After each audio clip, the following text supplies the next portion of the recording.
Hi, Mike. I was just walking and I was just thinking about this walking form and how you walk properly. It all starts at the hip.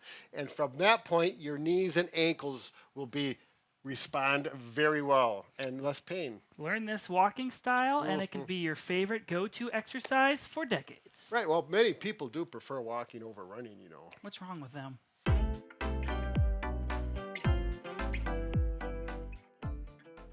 All right, we're going to show you 3 simple exercises that are going to help strengthen the right muscles in the hip so that the hips are in the proper position while you walk, and it's a key. When your hips are properly positioned, it's going to leave the proper movement in your knees and your ankles as well.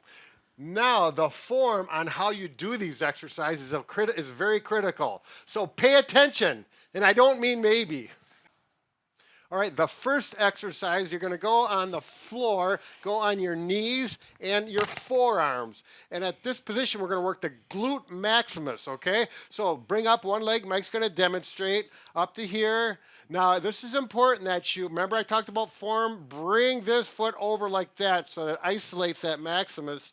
And then squeeze your butt muscles together. It's like your butt cheeks. You want to squeeze them together. Go ahead, Mike. Finish it off. And then you're going to do little oscillating pumps. You're not going to go full range of motion like this. You're going to just pick a spot and kind of oscillate. Try to engage your buttock muscle here.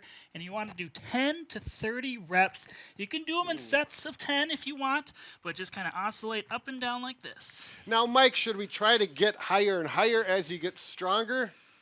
If you want, but it's not going to isolate your buttock as much, and it depends on how tight your hips are as well. Some people are going to have tight hips, and you're only going to be here. So if you have the range of motion and you feel your butt is still engaging, it's fine. But don't just pump up like this, because now it's all hammies. All right, let's go to the next one. So the second exercise we're going to do is standing hip abduction. So it's going to strengthen the outside of your hip muscles here. So first exercise is butt. This one is hip abductors. You can do it with no weight to start and then eventually use a band. Start with yellow, red. You can progress up as necessary. Or you can use a tube like this if you have one. I like these. Those are loop bands. Sorry, this is a tube. So if I'm using a tube, you're going to stand on the tube with both feet. And then I'm going to work my left leg right now. So have a soft knee. Do not lock your knees out. Have them slightly bent. You're going to get some tension on the band, whichever comfortable for you, and you're going to go out to the side. Don't kick way up like this. I'm starting to sway my hips out. The whole goal is to keep it low to the ground and just kick out to the side because I'm actually working my left side here. You have any tips to add? Yeah, if you need, like I have a booyah stick or a cane or something, piece of furniture, because some people will have problems balancing. Mike, he's a young, real athletic kind of a guy. I'm old and wobbly, so I'm using the stick. Do not be afraid. And then we're going to do both sides, correct? You can do both sides. How many repetitions? We're going to do 15 reps per each leg and progress up on resistance as it becomes easier for you. And as you get more used to it, you'll do 3 sets of 15. Is that accurate? Yes, that is accurate. And the biggest thing to look for is if you're starting to sway like this already, keep this pelvis nice and neutral. I say most excellent. Let's go to number 3. This last one is relatively simple in regards to form. You will need a loop band or a tube band like Mike has. Simply put your feet about shoulder width apart, standing on them like we are.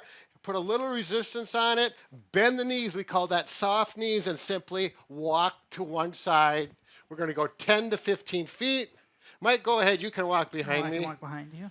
Obviously, we don't have the stage room here for 10 to 15 feet, but you'll find soft knee again, good posture with the body, not slumped over, and you will definitely feel the hip abductors get tired and burn. Mike, how do your legs feel? I'm feeling good. You might not feel it while you're doing the exercise, but if you don't work your hip abductors, you're probably going to feel it the next day. That's right. All right, so those are the 3 exercises to maintain the hips. Now, I'm going to recommend, once you get used to doing these, they'll only take a few minutes. Do them as a warm-up before you go walking if you are a walker and you walk regularly. So, Mike, we're still on contemplation about the 3 or the 4 B's. Be helpful. Be careful. Be happy. And be healthy. Healthy? Healthy? I thought there was another one. And be gone. Yeah.